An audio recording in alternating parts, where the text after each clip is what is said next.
আপনি কি কখনো কোনো জলের ধারা দেখেছেন?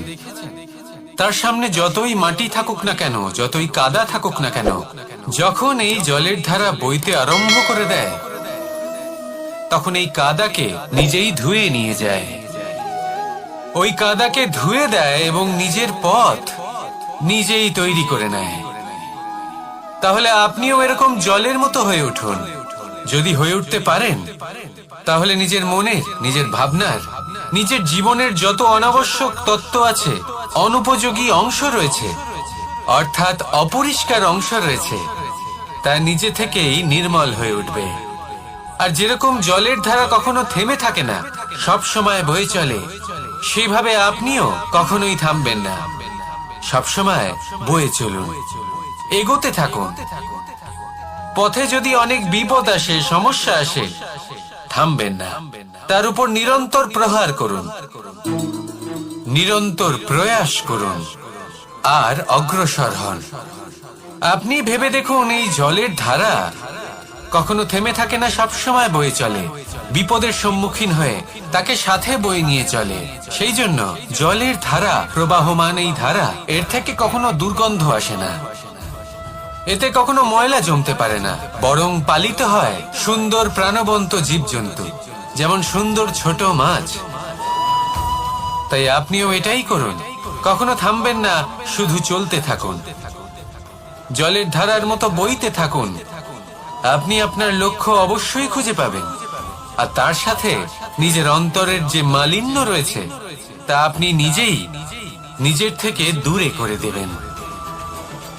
তাহলে আসুন আর আমার সাথে ভালোবেসে বলুন, রাধা রাধা। সময়, জীবন, কাল। দেখতে গেলে এই তিনটি শব্দ একটি শব্দেরই সমার্থক শব্দ মনে হয়, কিন্তু এই শব্দগুলির অর্থ কি সমান? কখনোই নয়। হ্যাঁ, এই সময় চলতে থাকে, জীবন চলতে থাকে, কালচক্র চলতে থাকে। এই সময় কেটে যায়, কিন্তু এই জীবন, একে যাপন করতে হয়। কি বলেন? এই জীবনে কিছু করুন বা কিছু না করুন, জীবন এমনি কেটে যাবে, আপনি জানতেও পারবেন না। কিন্তু সেটা আমাদের উদ্দেশ্য নয়, একে যাপন করতে হবে।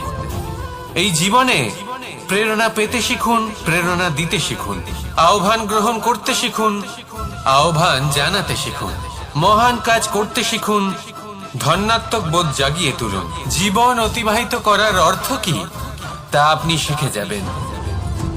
কারণ সময় কেটে যায়, সমস্ত যুগ কেটে যায়, কিন্তু জীবনের রীতি জীবন কাটিয়ে দেওয়া নয়, জীবন যাপন করা। এই জীবন সম্পূর্ণরূপে অনুভব করতে হবে, নতুন পথ বানাতে হবে। এবারে যদি এই জীবন বাঁচার সময় একবার ভেবে দেখুন, যদি মনে প্রেম থাকে, সদ্ভাবনা থাকে, তাহলে কি হবে? এই জীবনকে বাঁচার অনুভূতিটাই অন্যরকম হয়ে যাবে, একটা আনন্দময় অনুভূতি লাভ করবেন। তাহলে এটাই করুন আর আমার সাথে ভালোবেসে বলুন, রাধা রাধা। এবার অনেক সময় মানুষের মনে এরকম প্রশ্ন আসে যে এই সংসারে সব থেকে বড় বিপদ কি? কেউ বলে ধর্ম সংকট, আবার কেউ বলে প্রাণের উপর আসা সংকট। প্রত্যেক মানুষের জীবনে বিভিন্ন সংকট আসে, আর এই সমস্ত সংকট অত্যন্ত বিচিত্র হতে পারে। এই সমস্ত সংসার হলো সংকট দ্বারা পরিপূর্ণ। ঠিক আছে, আপনাকে একটা উদাহরণ দিই। একজন ধনী ব্যক্তি, এবার ওনার জীবনে সংকট কি হতে পারে? সংকট এটাই যে কেউ তার সম্পত্তি চুরি না করে নেয়, আমরা বুঝতে পারছি। এবার একজন চোর, তার জীবনে সংকট কি হতে পারে? যে চুরি করার সময় সে যদি তার একটা কাশি চাপতে না পারে, তাহলে সে ধরা পড়ে যেতে পারে, ঠিক কিনা? আবার অনেক সময় এমনও হয় যে যার জন্য আমি সংকট, সেও আমার কাছে সংকট। যেমন এই পরিস্থিতিতে দেখুন, সংকট হলো সংকট, এ তো জীবনে থাকবে, কিন্তু এর সম্মুখীন কিভাবে হওয়া যায়? খুব সরল। সব এটার ওপর নির্ভর করে, মনের ওপর।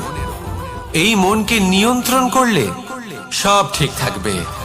এবার যদি ধনী ব্যক্তি মনকে নিয়ন্ত্রণ করে ফেলেন, নিজের অর্থের ব্যবহার শুভ কাজের জন্য, সমাজের সেবার জন্য বিকাশ করতে করেন, ওই অর্থকে একত্রিত করে না রাখেন, তাহলে চুরির সমস্যা, এই সংকট সেখানেই কেটে যাবে। এবার যদি কথা বলি সেই চোরের, তাহলে চোর যদি নিজের মনকে সংযত করে নেয়, যদি নিজের কর্মকে নিয়ন্ত্রণ করতে পারে, তাহলে এমন কোনো স্বর নেই, এমন কোনো স্বর নেই যা ওকে ধরা পড়তে বাধ্য করবে। সেই জন্য জীবনে সংকট যতই আসুক, যত বড়ই সংকট আসুক না কেন, কবচ হলো একটাই, আর এই কবচের নাম হলো আত্মনিয়ন্ত্রণ। নিজের মনকে নিয়ন্ত্রণে রাখতে শিখুন। এটা নিজের জীবনে প্রয়োগ করে তো দেখুন। যদি আপনি করতে পারেন, তবে আপনি দেখবেন যে সংকট তো জীবনে আসা যাওয়া করে, কিন্তু সেই সংকটগুলির সম্মুখীন আপনি এইভাবে করতে পারবেন। তাহলে সেটাই করুন, আর আমার সাথে ভালোবেসে বলুন, রাধা রাধা। এই দড়িটা দেখুন, ছোট ছোট রেশম দ্বারা তৈরি, এটা সরু সুতো দ্বারা তৈরি হয়েছে এটা, আর এ অত্যন্ত কোমলও বটে। আর আপনি চাইলে এটা সোজাও করে দিতে পারেন, আর চাইলে এটা বেঁকিয়েও দিতে পারেন, আর যদি চান তাহলে এটা গোল গোল করে বেঁধে কোথাও রেখেও দিতে পারেন। এবার এই কোমল দড়ি যদি কোনো নিষ্ঠুর কঠিন পাথরে বারংবার জড়িয়ে দেওয়া হয়, তাহলেও তাকেও কাটতে পারে, নিজের ছাপ ছেড়ে যেতে পারে, সেটার আকারও বদলে ফেলতে পারে। এবার এর কারণ কি? এর কারণ হলো অভ্যাস আর নিরন্তর প্রচেষ্টা। যদি আপনিও চেষ্টা করেন আর নিরন্তর কর্ম করে যান, তাহলে আপনার প্রারব্ধ পাথরের মতো কঠিনই হোক না কেন, তাতে ভাঙন ধরিয়েও আপনি নিজের লক্ষ্যে অবশ্যই পৌঁছতে পারবেন। একটা গুরুত্বপূর্ণ কথা মনে রাখবেন, সুকর্মের অভ্যাস আর নিরন্তর প্রয়াস, এই হলো সাফল্যের মন্ত্র। তাহলে জীবনে এই মন্ত্র আনুন, আর আমার সাথে ভালোবেসে বলুন, রাধা রাধা। বসন্ত ঋতু, এই সময় মন আনন্দে ভরে থাকে, এমন মনে হয় যেন আমরা আকাশে বিচরণ করতে চলে যাই, কিন্তু সেটা তো সম্ভব নয়।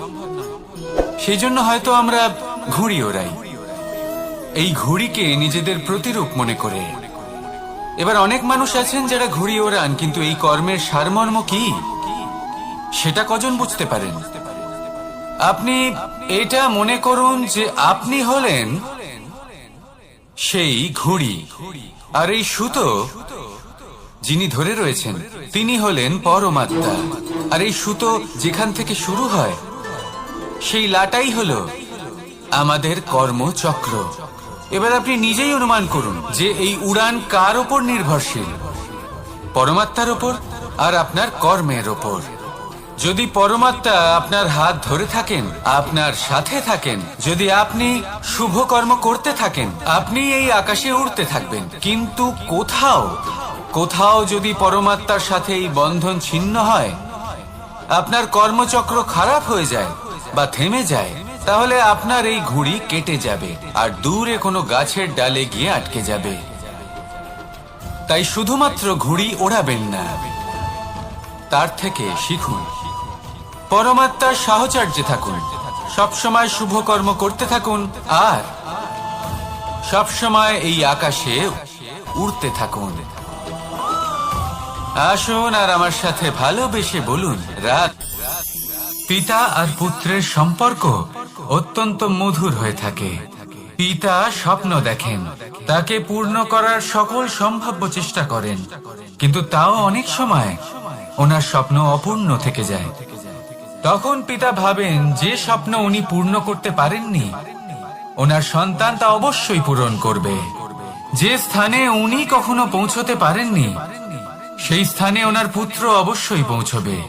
পিতা নিজের সন্তানের ভবিষ্যৎ নিয়ে সেই স্বপ্ন দেখেন, আর যখন সেই সন্তান সামনে এগোতে থাকে, তখন তার দুঃখ হয় না, বরং গর্ব হয়। ওনার ভালো লাগে এটা দেখে যে ওনার সন্তান অনেক উন্নতি করছে।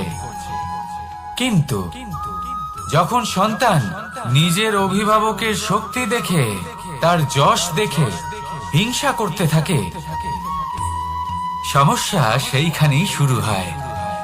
সেই জন্য সকল সন্তানকে এটা মনে রাখতে হবে, দেখুন, পুত্র হবার সুবাদে, এক সন্তান হবার সুবাদে এটা হলো আপনার অধিকার যে আপনি আপনার পিতার থেকে বেশি উন্নতি করবেন। আপনার পিতাও এটাই চান, কিন্তু সুস্থভাবে এটা করুন। একটা রেখা টেনে নিন যাতে আপনি তাতে এগোতে পারেন আর আপনার পিতার তাতে গর্ববোধ হয়, আর সেই বিষয়ে দুঃখ না হয় যে আমার সন্তান আমাকেই ছোট করার চেষ্টা করছে।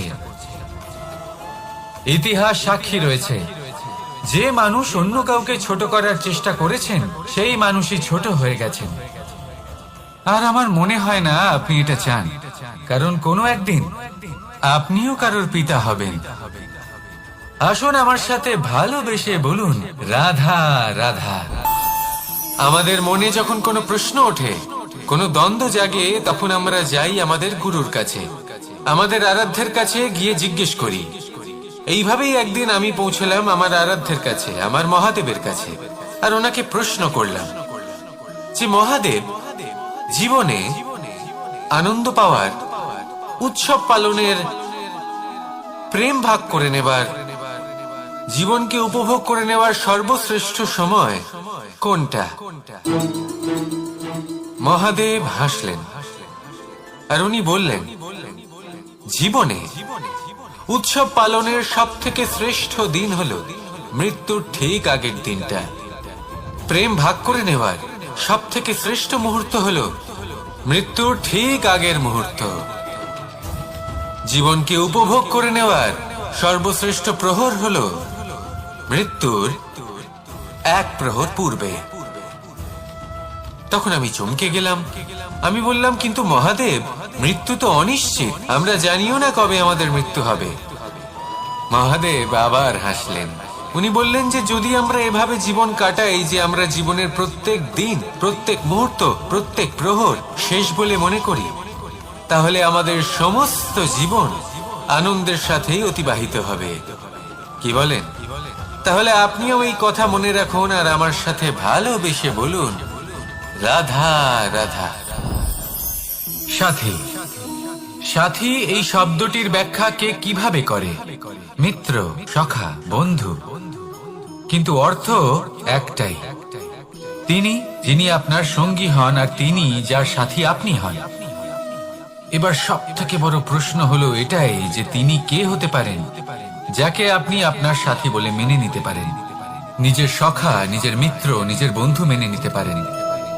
আপনার সাথী হলেন তিনি যিনি দুঃখের সময় আপনার পাশে থাকবেন, আপনার হাত ধরে থাকবেন। আপনার সাথী হলেন তিনি যার হাত আপনি নিজের সুখের দিনে ধরে থাকবেন। সেই সাথীরই হাত ধরুন যিনি দুঃখে সবসময় আপনাকে সাহায্য করার জন্য তৎপর হয়ে থাকেন, আপনার পাশে থাকেন, আর যাকে সুখের দিনে আপনি আপনার সাথে রাখতে পারেন। আর যখন আপনার সাথে আপনার এই সাথী থাকবে, তখন আপনি এটা বুঝবেন যে যখন জীবনে দুঃখ আসে তখন এই দুঃখ কমে যায়, সবার মধ্যে ভাগ হয়ে যায়। আর যদি তখন সুখ আসে তাহলে সেটা সবার উপস্থিতিতে আরো বেড়ে যায়।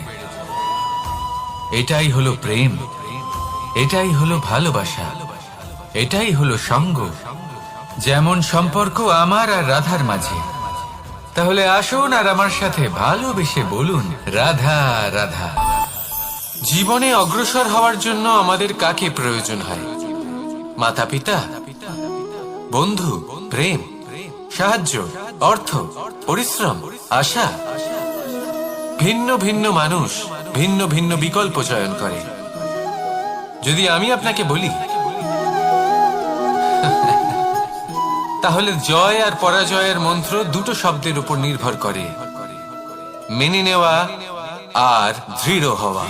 যদি মেনে নেন তাহলে হেরে যাবেন, যদি দৃঢ় হন তাহলে নিশ্চিত রূপে জয়ী হবেন। যদি কখনো আপনি ক্লান্ত হয়ে ওঠেন, আপনি দুঃখী হন, পুরোপুরি ভেঙে পড়েছেন, তখন মেনে নেবেন না যে আপনি ভেঙে পড়েছেন, নয়তো হেরে যাবেন। তখন উল্টে স্থির করবেন যে যাই হয়ে যাক না কেন আমি জয়ী হবই। আর আপনি দেখবেন যে জয় নিশ্চিত রূপে আপনার কাছেই আসবে। তাহলে এই কথা মনে রাখবেন আর আমার সাথে ভালোবেসে বলবেন, রাধা রাধা। মানুষের জীবনে দুই ধরনের আবেগ থাকে যা চিরকাল তার সাথে বসবাস করে। প্রথম স্বপ্ন, দ্বিতীয় অজুহাত। মানুষ হাজার হাজার স্বপ্ন দেখতে পারে। আমাকে এই কাজ করতে হবে, আমাকে ওখানে ঘুরতে যেতে হবে, আমার জীবনে এই অসম্ভব কাজ বাস্তবায়িত করে দেখাতে হবে, আদি ইত্যাদি। এবার ঠিক যেমন স্বপ্ন দেখেন সেইভাবে অজুহাতও খুঁজে নিয়ে আসেন। আমি এই স্বপ্ন পূরণ করতে পারলাম না, কারণ আমাকে কেউ সাহায্যই করলো না, কারণ আমি দুর্বল হয়ে পড়েছিলাম, কারণ আমার কাছে সময়ই ছিল না, আদি ইত্যাদি। এবার সাফল্য এবং অসফলতার মাঝখানে এই ধরনের সংঘর্ষ হতে থাকে। সাফল্য তখন লাভ করা সম্ভব যখন আপনার স্বপ্ন আপনার অজুহাতের থেকে অনেক বড় হয়, আর অসফলতা তখন পাবেন যখন আপনার অজুহাত আপনার স্বপ্নের থেকে অনেক বড় হয়। আপনি যদি সাফল্য লাভ করতে চান তাহলে চেষ্টা করতে থাকুন, পরিশ্রম করুন। যদি অসফল হন তাহলে ভয়ভীত হওয়ার কোনো প্রয়োজন নেই। নিজের ভুল বুঝুন, তাকে শুধরে নিন, আবার চেষ্টা করুন। কিন্তু যদি নিজের জীবনে অজুহাত নিয়ে আসেন তখন স্বপ্ন কখনো পূরণ হবে না। আসুন আমার সাথে ভালোবেসে বলুন, রাধা রাধা। এই সংসারের সব থেকে কঠোর ধাতুর মধ্যে একটি হলো লোহা। লোহা দিয়ে আমরা অনেক অস্ত্র শস্ত্র লাভ করি, অনেক বস্তুও লাভ করি। এবার এই লোহাকে কাটার জন্য, একে কোনো আকার দেওয়ার জন্য কি প্রয়োগ করতে হয়? লোহা। এবার এই কথাটা আমরা সকলেই জানি যে লোহার দ্বারাই লোহাকে কাটতে হয়। এবার এই কথা আমি আপনাকে কেন বলছি? এরপরে খুব বড় একটা প্রশ্ন আসে যা খুব বড় শিক্ষা দিয়ে যায়। এটা কেন হয় যে আমরা একটা লোহা দিয়ে একটা লোহাতে আঘাত করছি, কিন্তু যে লোহা দ্বারা আঘাত করছি তার আকার বদলাচ্ছে না, যার উপর প্রহার করছি তার আকার বদলাচ্ছে? এতে পার্থক্যটা কোথায়? পার্থক্য হলো তাপমাত্রা। দেখুন, যে লোহাকে আমরা কাটতে চাই তার তাপমাত্রা বাড়াতে হয়, তাকে গরম করতে হয়। আর যে লোহা দ্বারা আমরা আঘাত করতে চলেছি সেই লোহা আমাদের ঠান্ডা রাখতে হয়। অর্থাৎ ঠান্ডা লোহা গরম লোহাকে কেটে দেয়। এবার এই শিক্ষা কি আমাদের জীবনে যথেষ্ট নয়? আমাদের জীবনে অনেক সমস্যা আসতে পারে, কিন্তু আমাদের এই বিষয়ে বিশেষ খেয়াল রাখতে হবে যে আমাদের মনকে আমরা যেন ঠান্ডা রাখি, এই মস্তিষ্ককে শান্ত রাখতে হবে। যদি আমরা ক্রোধ বা ঈর্ষার আগুনে জ্বলতে থাকি, বিদ্বেষের আগুনে জ্বলতে থাকি, তাহলে আমরাও সেই লোহার মতোই হয়ে যাব যার তাপমাত্রা অত্যন্ত বেশি। তখন যে কেউ এসে আমাদের বিচ্ছিন্ন করে চলে যাবে। মনে রাখবেন, যিনি যত বেশি স্থির বুদ্ধির অধিকারী, যিনি হলেন সব থেকে বেশি শান্ত, তিনি হলেন সব থেকে বেশি বলশালী। তাহলে শান্ত থাকুন আর আমার সাথে ভালোবেসে বলুন, রাধা রাধা। এই সমগ্র সংসারের সব থেকে গুরুত্বপূর্ণ ব্যক্তি কে? স্বয়ং আপনি। নিজের জন্য তো বটেই, তাই না? কারণ যখন আপনি জন্মগ্রহণ করেন, নিজের চোখ খোলেন, এই সংসারে আসেন, তখনই তো এই সংসারকে আপনি দেখতে পান, অনুভব করতে পারেন। এখানকার আবেগ, এখানকার মানুষজন তখন থেকেই অনুভব করেন। যদি আপনি না থাকেন তাহলে এই সংসারের অস্তিত্ব আপনার কাছে শূন্যের সমান, তাই না? আপনি না থাকলে এই সংসারও আপনার কাছে নেই। এবার সবাই বলবেন যে এ তো সত্যি কথা। সেই অনুযায়ী তো আমার স্বার্থপর হওয়া উচিত, অহংকারী হওয়া উচিত, কারণ আমার কাছে আমি তো সবকিছু। দৃষ্টিভঙ্গি পাল্টে দেখুন। আপনার কাছে সব থেকে বেশি গুরুত্বপূর্ণ ব্যক্তি কে? আপনি নিজেই। সেই মানুষটি কেমন হওয়া উচিত একটু ভেবে দেখুন। সব সময় সকলকে সাহায্য করুন, একসাথে মিলে পরিশ্রম করুন, সাহায্য করুন অন্যদেরকে। এটা অতি আবশ্যক। এবং তার থেকেও বেশি গুরুত্বপূর্ণ হলো এটাই যে আপনার মনে যেন কখনো এই বিষয়ে ভয় না থাকে যে আমি আমার প্রিয়জনদের, আমার কাছের মানুষগুলিকে হারিয়ে ফেলবো। এই ভয় কখনোই মনের মধ্যে থাকা উচিত নয়। যদি ভয় থাকে তাহলে থাকুক এই বিষয়ে যে সকল মানুষ আমার জীবন থেকে, আমার থেকে দূরে চলে যাচ্ছেন, তাদের বাধা দিতে দিতে আমি যেন নিজেকেই না হারিয়ে ফেলি, নিজের অস্তিত্বকেই না হারিয়ে ফেলি, নিজের ব্যক্তিত্বকে, নিজের বিচারধারাকে, নিজের করুণার শক্তি না হারাই। তাহলে এই ভয় ত্যাগ করুন আর আমার সাথে ভালোবেসে বলুন, রাধা রাধা। মানুষের দুটো রূপ রয়েছে। এক, আমাদের এই মুখ যা শুধুই চোখে দেখা যায়, আর দ্বিতীয় আমাদের এই মন যা শুধুমাত্র অন্তরাত্মা দ্বারা দেখা যায়। এবার আমাদের এই মুখ তা ঈশ্বর সকলকেই আগে থেকেই প্রদান করেছেন, কিন্তু এই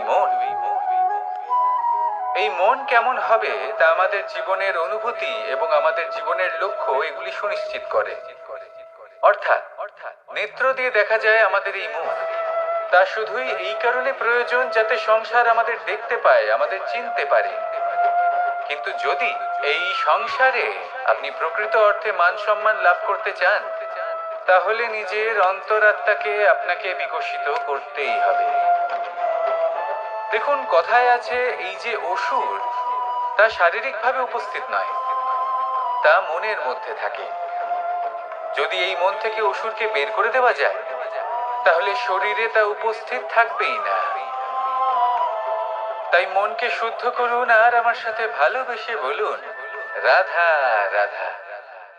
পরিশ্রম, এই শব্দগুলি শুনতে হয়তো ছোট মনে হয়, কিন্তু এর মূল্য অনেকটাই অধিক।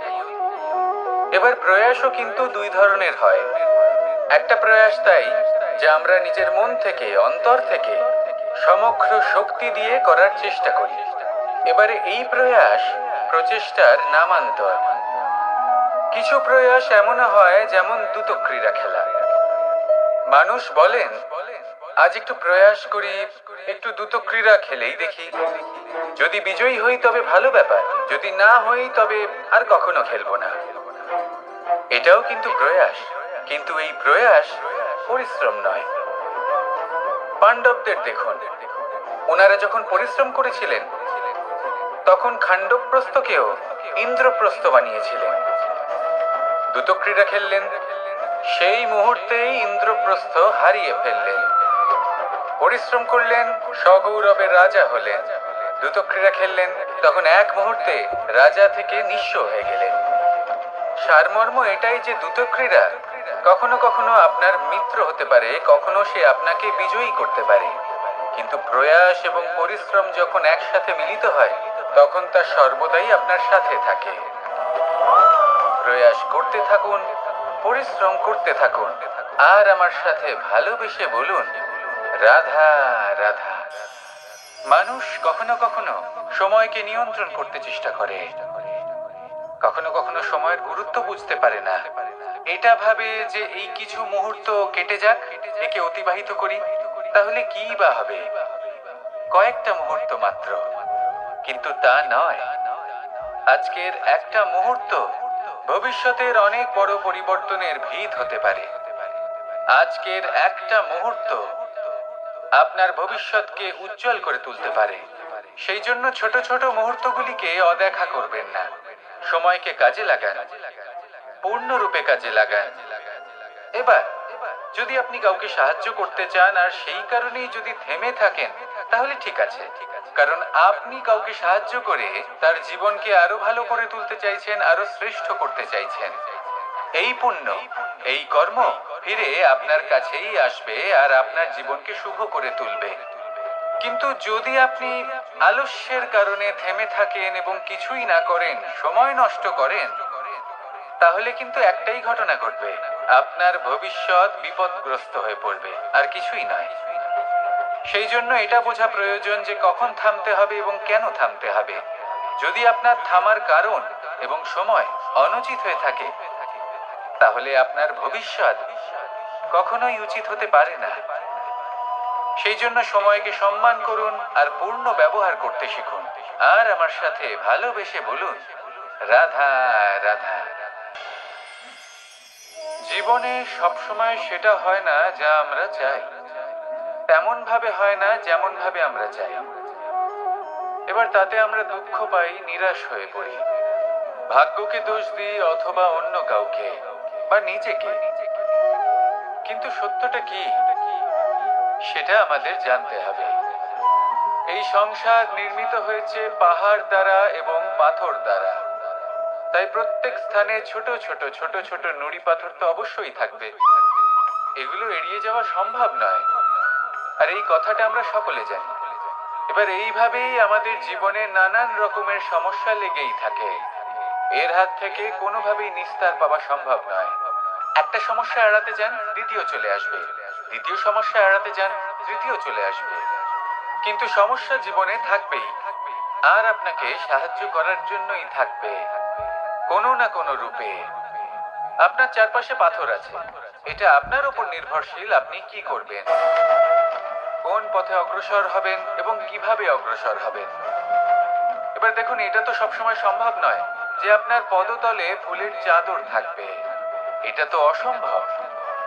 সেই জন্য উচিত এটাই হবে যে আপনি পাদুকা পরিধান করে জীবনে অগ্রসর হন। এর সারমর্ম এটাই, যখনই জীবনে সমস্যা আসবে দৃঢ় হয়ে সম্মুখীন হন এবং এটা বোঝার চেষ্টা করুন যে এই সমস্যা জীবনে কেন এলো, কি শিক্ষা দিয়ে গেল। আপনার মধ্যে দোষ অবশ্যই থাকবে, তাকে গুণে পরিবর্তিত করুন। এই জীবন আরো বেশি সহজ সরল হবে এবং প্রসন্ন হয়ে বলবে, রাধা রাধা। অনেক মানুষ আমাকে এসে বলে যে কানাই, তোমার কথাগুলি তো আর কি বা বলি, তোমার কথা কি থেকে কি করে ফেলতে পারে, অসম্ভবকে সম্ভব করে ফেলতে পারে। এত শক্তি তোমার কথাতেই রয়েছে, তো অন্য কিছু করার কোনো প্রয়োজনই কোথায়? এবার ওনারা এই কথাটা বুঝতে পারেন না যে জ্ঞান শুধুমাত্র শব্দের সমন্বয় মাত্র। কিন্তু এর অর্থ কি সেটা জানার জন্য অনুভব করা প্রয়োজনীয়, সেই পথে চলা প্রয়োজনীয়। এই অভিজ্ঞতাই আপনাকে অর্থ বুঝিয়ে দেবে। ঠিক যেমন তুমি কর্ম করতে থাকো, ফলের চিন্তা করো না, এটা শুধুই শব্দ। এর সারমর্মটা কি, এর অর্থ কি সেটা বোঝার জন্য সেই পথে আপনাকে অগ্রসর হতেই হবে, সেটা যাপন করতে হবে, কর্ম করতে হবে নিরন্তর। এটা ভাবলে হবে না যে আমি কি আমার কর্মের ফল আদৌ পাবো কিনা, তবেই আপনি এই কথার অর্থ বুঝতে পারবেন। কখনো ভেবে দেখবেন, আমাদের বাড়িতে যারা জ্যেষ্ঠ আছেন, বড় আছেন, আমরা তাদের পুজো করি, তাদের সেবা করি, আমরা তাদের চরণ স্পর্শ করি। কেন? কারণ ওনাদের কাছে আমাদের থেকে অনেক বেশি জীবনের অভিজ্ঞতা থাকে। জীবনে শুধুমাত্র জ্ঞান শোনাটা প্রয়োজনীয় নয়, তা বুঝতে পারা প্রয়োজনীয়। তা যদি যাপন করেন তবেই অভিজ্ঞতা হবে, তবেই প্রকৃত অর্থ বুঝতে পারবেন। তাহলে জ্ঞান শুধু শুনবেন না, বুঝুন, তাকে আচরণে আনুন এবং আমার সাথে ভালোবেসে বলুন, রাধা রাধা। কখনো কোনো বাগানের কোনো বৃক্ষকে দেখেছেন যেখানে সুগন্ধি ফুল থাকে, রসালো ফল থাকে? তখন মন প্রফুল্ল হয়ে ওঠে, মন থেকে সেই বৃক্ষের প্রতি ভালোবাসা জন্মায়। কিন্তু যিনি বাগানের মালিক, শুধুমাত্র তিনিই জানেন যে কিভাবে এই বৃক্ষকে আগলে রাখতে হয়, কিভাবে তার পরিচর্যা করলে এতে সুন্দর সুগন্ধি ফুল হবে, রসালো ফল হবে। কখনো কখনো প্রয়োজনের থেকে বেশি রোদ পেলে এই বৃক্ষগুলি শুকিয়ে যায়, প্রয়োজনের থেকে কম রোদ পেলেও এই বৃক্ষ কিন্তু শুকিয়ে যায়। প্রয়োজনের থেকে কম জল যদি পায়, এই বৃক্ষ শুকিয়ে যেতে পারে। প্রয়োজনের থেকে অতিরিক্ত জল যদি পায়, তখনও এই বৃক্ষের শিকড়গুলি নষ্ট হয়ে যেতে পারে। এবার এটাই কিন্তু আমাদের সংসারের সাথেও হয়। আমাদের সংসারের সকল প্রতিভাশালী ব্যক্তি, যেমন লেখক, বিচারক, প্রবক্তা, যোদ্ধা, এদের সবার ক্ষেত্রে এই কথাটাই প্রযোজ্য। যদি বেশি প্রশংসা করা হয় তাহলেও এরা হারিয়ে যাবে। প্রয়োজনের থেকে বেশি যদি নিন্দা করা হয় তখনও তারা নত হয়ে পড়বেন। তাহলে আপনি এদের রক্ষা করুন এবং নিজেদেরও। মনে রাখবেন একটা কথা, জেনে রাখুন কখন কোন নিন্দায় আপনি লজ্জিত হবেন না, আর কখন কোন প্রশংসার দ্বারা নিজের মধ্যে অহংবোধ জাগ্রত করবেন না।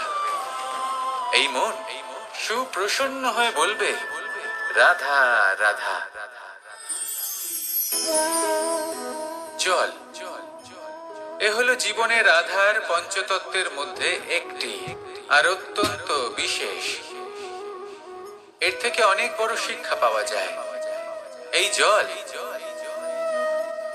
গন্তব্যের বিষয়ে এর স্পষ্ট ধারণা আছে।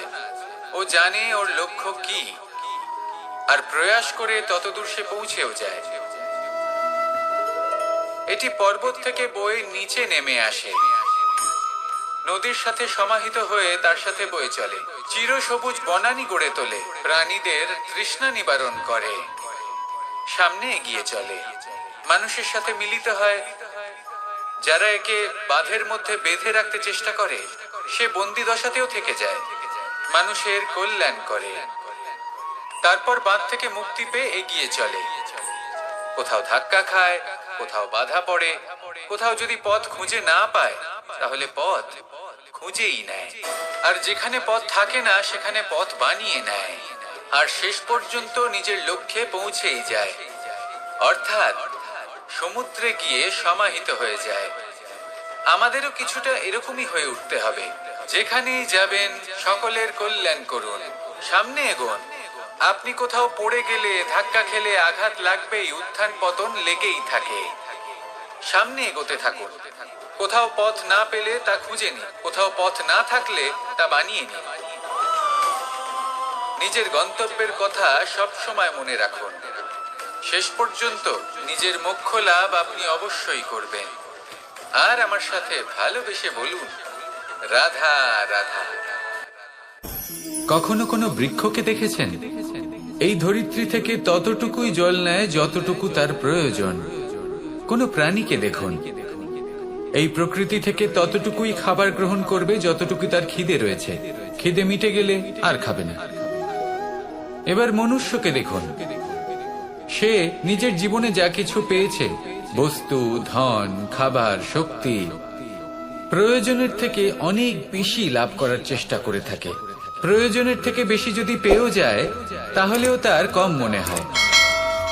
এবার এরকম ঠিক কেন হয়? এর পেছনের কারণ কি? কারণ হলো লোভ। লোভের আগুন কিছু এমন হয়, যদি মানুষের মনে একবার প্রজ্বলিত হয় তাহলে শুধু বাড়তেই থাকে। ততক্ষণ বাড়বে যতক্ষণ না আপনি নিজে তাকে বাধা দিচ্ছেন। তবে এই লোভের আগুন নিয়ন্ত্রণ করা সম্ভব। পরিমিতিবোধ, পরিমিতিবোধের চিন্তা। আপনাকে শুধু নিজেকে একটা সরল প্রশ্ন করতে হবে। যখনই মনের মধ্যে কোনো বস্তুর প্রতি, শক্তির প্রতি, ধনের প্রতি, ভোজনের প্রতি লোভ বেড়ে যায়, নিজেকে প্রশ্ন করুন, এটা কি আমার কাছে ততটাই প্রয়োজনীয় যতটা একটা বৃক্ষের কাছে জল, যতটা একটা প্রাণীর কাছে ভোজন? এটা কি ততটাই প্রয়োজনীয়? যদি উত্তর না হয় তাহলে নিজেকে সেখানেই বাধা দিন, সেই ভাবনা সেখানেই ত্যাগ করুন, কারণ সেটাই হলো লোভ। ঠিক এইভাবেই প্রয়োজনীয়তার চিন্তা করে আস্তে আস্তে এই মন নির্লোভ হয়ে উঠবে, আর এই মন প্রসন্ন হয়ে বলবে, রাধা রাধা। আজ আমরা দুই ধরনের ব্যক্তির বিষয়ে কথা বলবো। প্রথম জন হলেন যে প্রয়োজনের থেকে অনেক বেশি পরিমাণ ধন উপার্জন করে থাকেন। তার কাছে ততটা ধন থাকে যতটা তার প্রয়োজনও নেই, তারপরেও আরো ধন উপার্জন করতে চেষ্টা করতে থাকেন। সকল সম্ভব চেষ্টা করেন, সকল সম্ভব কর্ম করেন, তা সে উচিত কর্ম হোক বা অনুচিত, তাতে তাদের কিছুই যায় আসে না। তারা শুধুই এই সংসারের সকল সুখ ভোগ করতে চান, সকল স্বাচ্ছন্দ্য লাভ করতে চান। আজীবন তারা প্রচেষ্টাই করতে থাকেন। এবার এই করতে গিয়ে তারা ভারাক্রান্ত হয়ে সমস্যার সম্মুখীন হন। এনাদের সমগ্র জীবন এই চেষ্টাতেই চলে যায়, জীবন যাপন করার বদলে। অন্যদিকে আরেকজন ব্যক্তি, যিনি জানেন তার প্রয়োজন কতটুকু, আর শুধুমাত্র সেই পরিমাণ ধন অর্জন করেন। তার থেকে বেশি একটুও নয়। উনি যদি দুবেলা খেতে পান, মাথা গোজার ঠাঁই পেয়ে যান, সেটাই পর্যাপ্ত। তাতেই তিনি আনন্দে জীবন যাপন করেন, না কোনো বৃথা চিন্তা করেন, না কোনো বৃথা কষ্ট করেন। এবার আমি আপনাদের জিজ্ঞেস করব, এই দুই ব্যক্তির মধ্যে আপনি কোন ব্যক্তি হতে চাইবেন? বেশিরভাগ মানুষ এটাই বলবেন যে আমরা সেই দ্বিতীয় মানুষ হতে চাই যারা সন্তুষ্ট। কিন্তু যদি মন দিয়ে দেখেন, আপনিও সেই কর্মই করছেন যা প্রথম ব্যক্তি করেন। আপনারা সবসময় চেষ্টা করে চলেছেন, এটাও লাভ করতে হবে, ওটাও লাভ করতে হবে, আমার এটারও প্রয়োজন, ওটারও প্রয়োজন। আপনি অনেক কিছু লাভ করেছেন, কিন্তু প্রশ্ন এটাই যে আপনার কি সেই সবকিছুর প্রয়োজন রয়েছে? এর উত্তর আপনার অন্তর মনে রয়েছে। আপনার মন জানে যে আপনার প্রয়োজন কতটুকু। সেখানে গিয়ে দেখুন। সন্তুষ্টি মানুষকে আনন্দ দেয়। মানুষ যতটা সন্তুষ্ট হবে, ততটাই সে আনন্দ লাভ করবে। এবার আপনাকে এই সিদ্ধান্ত নিতে হবে যে আপনি কখন আর কোথায় সন্তুষ্টি লাভ করবেন, কত কিছু লাভ করার পরে সন্তুষ্ট হবেন। এই উত্তর আপনি মন থেকে পাবেন। এই সমাজের চাহিদায় জড়িয়ে নিজেকে বিভ্রান্ত করবেন না। নিজের অন্তরের এই মিথ্যে অহংবোধকে প্রশ্রয় দিতে গিয়ে যদি আপনি এরকম প্রয়াস করতে থাকেন, তাহলে জীবনযাপন কখন করবেন? থেমে যান, শান্ত হয়ে যান, নিজের অন্তর মনে নিমজ্জিত হয়ে দেখুন যে সন্তুষ্টি কোথায়। এই সন্তুষ্টি লাভ করুন। এই মন প্রসন্ন হয়ে বলবে, রাধা রাধা। আমাদের গৃহে অনেক কক্ষ রয়েছে, কিন্তু এমন কি আছে যে একটাই থাকে? আমাদের গৃহের দ্বার। এমন কেন হয়? অনেক দ্বার তো থাকতেই পারে। ভেবে দেখুন, একটা বিশাল ভবন রয়েছে, তার চতুর্দিকে অনেক দ্বার আছে। ভালোই হবে, যাতায়াত করতে সুবিধা হবে, কিন্তু এমন আমরা কেন করি না? এবার আপনি বলবেন যে এটার উত্তর তো সহজ। যতগুলো দ্বার থাকবে, ততজন দ্বারপালও থাকবে। কে কখন কোথা থেকে আসবে, কোথায় চলে যাবে, সেদিকে খেয়াল থাকবে না। চুরির সম্ভাবনাও বেড়ে যাবে। যাক, এই বিষয় অন্তত আপনি বোঝেন। সেই জন্য আপনার গৃহে একটাই দ্বার রয়েছে। কিন্তু আপনার মনের বিষয় কি জানেন? আপনার মনেও কি কোনো দ্বার আছে? নেই। তার মানে যে কোনো ব্যক্তি যেখান থেকে খুশি আসতে পারে, আর আপনার মনে যা খুশি প্রবেশ করিয়ে চলে যেতে পারে। কোনো বাধার সম্মুখীন না হয়ে কোনো ব্যক্তি আপনার মনে যা কিছু প্রবেশ করিয়ে চলে যাবে, তা সে আমাদের পক্ষে শুভ হোক, অশুভ হোক, বা যতই ঘাতক হোক না কেন। সেই ভাবনা হতে পারে বাসনাময়, ক্রোধে পরিপূর্ণ, মতভেদে পরিপূর্ণ, বিদ্বেষ বা অহংকারে পরিপূর্ণ, বা কোনো ব্যর্থ ভাবনা হতে পারে। বিশ্বের যে কোনো ভাবনা মনে এসে বসবাস করতে পারে। এবার মনে যা ভাবনা থাকবে, মন সেটাই অনুভব করবে। নেতিবাচক ভাবনা যদি মনে ঘর করে, মন সুখ অনুভব কি করে করবে? সেই জন্য আবশ্যক হলো মনের মাঝে ইতিবাচক সত্তার দ্বার গড়ে তোলা। অর্থাৎ কোনো ভাবনা যদি আসে এবং ইতিবাচক হয়, তাহলে তাকে মনে প্রবেশ করতে দিন। যদি তা আপনাকে আর্থিক, সামাজিক, পারিবারিক, আধ্যাত্মিক লাভ দেয়, তাহলে তাকে প্রবেশ করতে দিন। যদি না দেয়, যদি তা নেতিবাচক ভাবনা হয়, তাকে দ্বার থেকেই আবার ফিরিয়ে দিন। যত শুভ চিন্তায় থাকবে এই মন, ততই শুভ হবে আপনার জীবন। আর এই মন সুপ্রসন্ন হয়ে বলবে, রাধা রাধা। অহংকার এ হলো ছোট একটা শব্দ, কিন্তু এর প্রভাব অত্যন্ত বৃহৎ হয়ে থাকে। আর সব থেকে বড় সমস্যা হলো, মানুষ আজ অব্দি বুঝতেই পারেনি যে এই অহংকারের বাস্তব রূপ কিরকম। কেউ একে গর্বের নাম দেন, কেউ একে আত্মসম্মানের নাম দিয়ে থাকেন। এবং কোথাও একটা এমন সময় চলে আসে যখন সময় এই অহংকারকে ভেঙে খান খান করে দেয়। আর তখন না গর্ব আপনাকে বাঁচাতে পারে, না আপনার আত্মসম্মান। এখন যদি আপনাকে উদাহরণ দিই, তাহলে যেখানে আপনি বসে আছেন, সেই ঘরেই ওপরে তাকান, সেই ছাদের দিকে। যদি এই ছাদ অহংকার করতে থাকে, যে দেখো, আমি তো সব থেকে উঁচু জায়গায় আছি, আমার চেয়ে ওপরে আর কেউ নেই। আমি এই ঘরে থাকা সমস্ত ব্যক্তিকে ছায়া প্রদান